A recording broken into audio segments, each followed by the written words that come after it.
Meriwether Lewis? William Clark? These were some of the many individuals with ties to a little red house close to the banks of the Mississippi River. But while the house that stands today is not the one that was there in the 1800s, the original developed a mythos of its own, particularly for the role it played in Lewis and Clark's famous expedition, and in the story of the town it sits in. Oh yes, there is history here.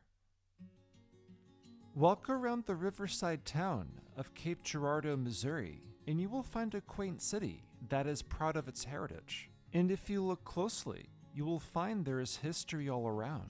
Plaques dot many of the city's colorful downtown buildings, pointing out things such as the site of the first government west of the Mississippi, and even the location of an opera house that hosted famous performers. And if you wanted to leave town with relics from the Civil War, you could. Or eat in a building that was formerly the office of Union General Ulysses S. Grant. But tucked away on the other side of the downtown area, just past where the city's restaurants and antique stores are, is a place that town signs simply refer to as an interpretive center. However, there's much more to this place than meets the eye, even if at first glance, it's a charming red house that was technically built in 2003. This historic site, located across the street from what the town describes as a historic church, is actually a stop on the Lewis and Clark Trail, for good reason. That's because the original Red House, which stood on what is now the grounds of that historic church, makes a colorful cameo in Lewis and Clark's journals from their famous westward expedition, and the family that hosted them there was also significant. After all, the house had belonged to Lewis Lorimer, the founder of Cape Girardeau, and a figure who has an interesting backstory of his own.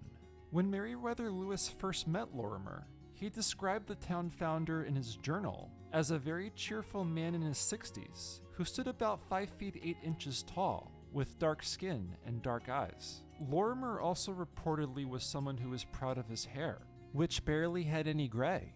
After Lewis told Lorimer how remarkable his head of hair was, Lorimer had bragged that it had once touched the ground, though it now extended to his knees. But even though his long locks would have made Fabio envious, the Quebec-born trader sparked a different set of feelings from those who lived in what would soon become the United States. Decades before, in 1769, after the French and Indian War subsided, a 21-year-old Lorimer and his father, a French Marine garrison troop captain, capitalized on their side hustle in fur trading to set up Laramie Station in western Ohio. The outpost quickly became a success, becoming a bustling trade depot and the headquarters of a busy portage business. Through the business, Lorimer helped merchants transfer their goods on foot between ports on the Great Miami and Auglaize rivers. And because he grew up learning the cultures and traditions of local tribes such as the Shawnee and the Delaware, the young and ambitious fur trader developed deep relationships with these tribes. Notably, he joined those tribes in supporting the British during the Revolutionary War.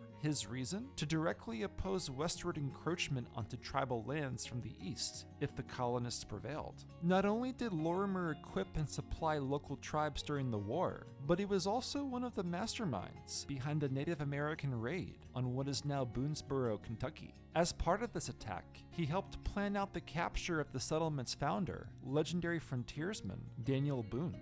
However, Lorimer's loyalty to the Native American tribes and British troops came at a steep cost, one that was delivered by the older brother of William Clark. Who was he? George Rogers Clark, who served as the highest-ranking officer for colonial American troops in the Northwestern Territories. He was popularly known as the conqueror of the Old Northwest due to the way he dismantled British troops in this region. And George spared no expense against Lorimer when he launched an aggressive raid on Native American villages and outposts along the Great Miami River. In fact, he sent a military unit directly to Laramie Station, burning the entire outpost to ashes. Lewis noted that the ensuing destruction cost Lorimer $20,000, or more than $600,000 in today's money, and broke him as a merchant. Lorimer escaped and made his way west to the Spanish-owned district encompassing what is now Cape Girardeau. He convinced Spanish authorities in St. Louis to make him the commandant in charge of the district in 1793 and grant him the rights to establish a military outpost and develop the land for settlement. And develop he did, encouraging Americans to emigrate to the area. And as part of his efforts in building up the new town around 1797, Lorimer built his personal home, which also served as a trading post and government center. This house became the best-known trading outpost between St. Louis and Memphis, Tennessee, and, eventually, an important stop for Meriwether Lewis and William Clark's Corps of Discovery as they prepared for their famous expedition. But Lorimer's Red House was more than just a pit stop for the expedition. In fact, the house and its owner play key roles in a 4-page journal entry about Lewis's trip into Cape Girardeau. Upon his arrival on November 23, 1803, Lewis wrote that he went to the Red House to deliver some letters of introduction to Lorimer. But when he walked into Lorimer's home, he found the Red House to be completely empty. Why? Because Lorimer and his family were actually at a local horse race, where he had some skin in the game on the outcome. Lewis ventured out to the race grounds to find Lorimer, who treated him with politeness. However, the situation at the race grounds was anything but. It turned out that Lorimer had lost $200 on 4 horses, which in today's money would be close to $5,600. But there were some arguments among the attendees regarding who won and what they were entitled to based on their bets, including one that hinged on how far behind the winner Lorimer's own horse was in the event's main race. As the judges finalized their decisions, the disputes and fighting got out of hand. In fact, he wrote that one of the bettors, defying the judges' calls, claimed that he won and tried walking away with his horse and another's, only to be stalled by a rather stout gentleman. Lewis noted that the scene reminded him of the small horse races he saw in Kentucky, involving what he described as uncivilized backwoodsmen, which, he eventually writes, did not surprise him, as many of Cape Girardeau's residents at the time came over from the Tennessee and Kentucky frontier regions, often betting far more than they were able to afford. Still, Lorimer took the loss in stride and insisted Lewis come to his house for supper. Lewis never specified what he ate at the Red House, though he called the dinner a comfortable and decent one, but he did have a lot to say about the family that hosted him that night. Lorimer was married to a Shawnee wife named Charlotte, whom Lewis described as a very decent woman, bedecked in a stylish short jacket with long sleeves, leggings, and moccasins. Lorimer and Charlotte had a large family, but one of the town founder's daughters in particular caught the explorer's eye, noting she was agreeable, affable, and fashionable. But above all, Lewis wrote she was the most decent-looking female he had seen since departing from Louisville, Kentucky. Whether Lewis kept these thoughts to himself or acted on them, however, is unknown. It should be noted that George Rogers Clark's younger brother never accompanied Lewis on his journey into Cape Girardeau.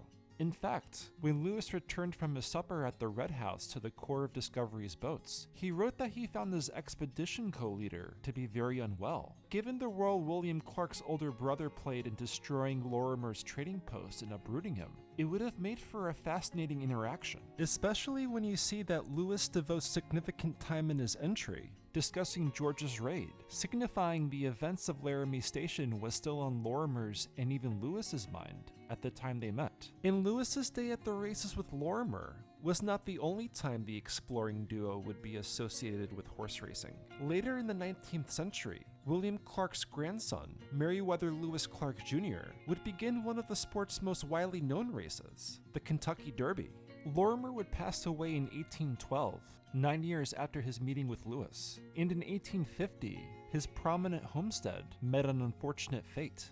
That is because Lorimer's original Red House was destroyed by a tornado. But a little over 1.5 centuries later, Cape Girardeau decided to rebuild the Red House on town-owned land in honor of the bicentennial of Lewis and Clark's expedition. A group of local volunteers built what town authorities have described as an inspirational take on Lorimer's original house, based on drawings and recollections, though they still built it using period-appropriate approaches. And while this version never hosted the real Lewis and Clark, it did welcome a group of reenactors who retraced their steps, including a teacher who took several years off his job to play Lewis, Today, if you make your way to Cape Girardeau during the months of May through October, you can actually go inside the house, which features displays of merchandise and clothing from Lorimer's era. And depending on the night, you can even stay outside to listen to local bands as you enjoy your beverage of choice. And a mural behind the house even shows what Lorimer may have seen from his original house